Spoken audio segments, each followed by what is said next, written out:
Dans son ouvrage Un monde à l'envers paru en 2004, Catherine Allegret révélait pour la première fois les agressions sexuelles dont elle aurait été victime de la part de son beau-père lorsqu'elle était enfant.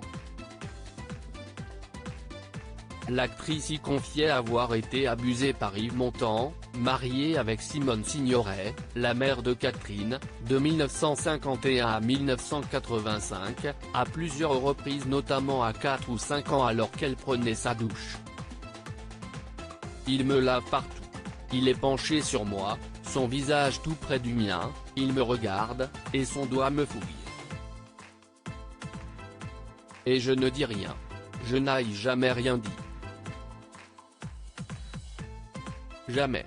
Est-ce que j'ai saigné? Je ne sais pas, révèle l'écrivaine avant d'ajouter: je ne saurais dire si l'épisode de la salle de bain s'est souvent répété. Je ne peux pas dire que j'ai été victime d'attouchements de cette sorte pendant ma petite enfance. Je me rappelle avec précision que cette fois-là, la mère de Benjamin Castaldi, aujourd'hui âgée de 74 ans, raconte avoir également été victime d'un comportement étrange de la part de son beau-père quelques années plus tard. Je me rappelle cependant qu'une fois, pendant le tournage des Sorcières de Salem, j'avais alors 9 ans, il a saisi ma main pour la guider sur son torse nu. Terrifiée à l'idée de se retrouver seule avec l'acteur, qu'il a adopté en 1987 2 ans après la mort de Simone Signoret, elle indique: « J'étais toujours sur mes gardes, j'avais peur de me retrouver seule avec lui. » Néanmoins, selon elle, elle n'était pas dans la situation de ses enfants abusés tous les soirs de leur enfance mais plutôt dans celle d'une fillette dont le beau-père avait eu une attitude inacceptable quand elle était toute petite et plus qu'équivoque plus tard.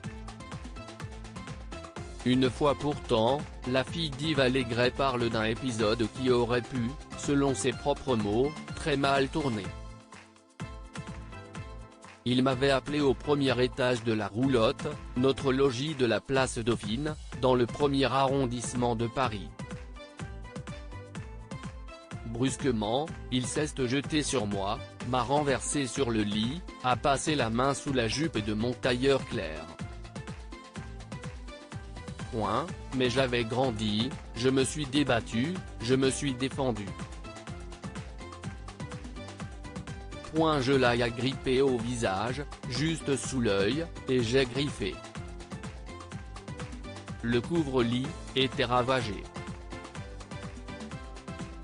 Apparemment consciente de la situation, sa mère Simone aurait dit à Yves: « Faites ce que vous voulez, je ne veux pas le savoir. » Catherine n'a jamais porté plainte contre Yves Montand, qu'elle a plutôt considéré comme un homme désemparé de voir que son amour n'était pas partagé. Je n'aurais pas parlé de toutes ces années où j'ai cru voir souffrir mon beau-père parce qu'il était, à l'entendre, amoureux de moi. Ni de toutes ces tentatives pour me convaincre de lui céder.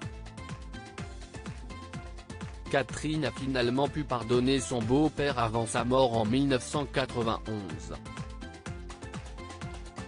Interviewée par le magazine Psychologie, elle révélait qu'heureusement, dans les dernières années de sa vie, tout est rentré dans l'ordre. Il a su réparer, il a fini par me dire qu'il était réellement, et pour toujours, mon petit papa.